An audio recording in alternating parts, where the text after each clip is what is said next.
చేసిన పాపం ఎలా పోవాలి? శరీర బాధ రూపంలో పోవాలి. పుణ్యం ఎలా పోవాలి?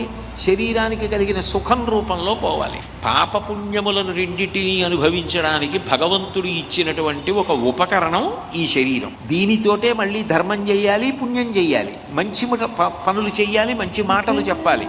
తద్వారా పాపము వలన బాధం ఎంత కష్టో తెలిసింది కాబట్టి మళ్ళీ బాధ రాకూడదంటే పాపం చేయకుండా ఉండాలి. పుణ్యాన్ని చేసుకోవడానికి ఇది శరీరం ఉపకరణం.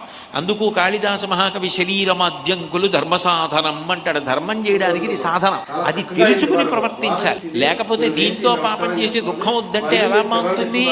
కల్మషభూయిష్టమైన ఆహారం తిని ఆరోగ్యంగా ఉండాలంటే ఎట్లా ఉంటాం? పరిశుద్ధమైన ఆహారం తింటే ఆరోగ్యంగా ఉంటాం. అట్లాగే మంచి కర్మలు చేస్తే మంచి ఫలితాలు వస్తాయి, చెడ్డ కర్మలు చేస్తే చెడ్డ ఫలితాలు వస్తాయి. నీకు మంచి ఫలితాలు కావాలనుకుంటే చెడ్డ కర్మలు చేయకుండా ఉండడం ఒక్కటే లోకంలో పరిష్కారం అవుతుంది. సృష్టికి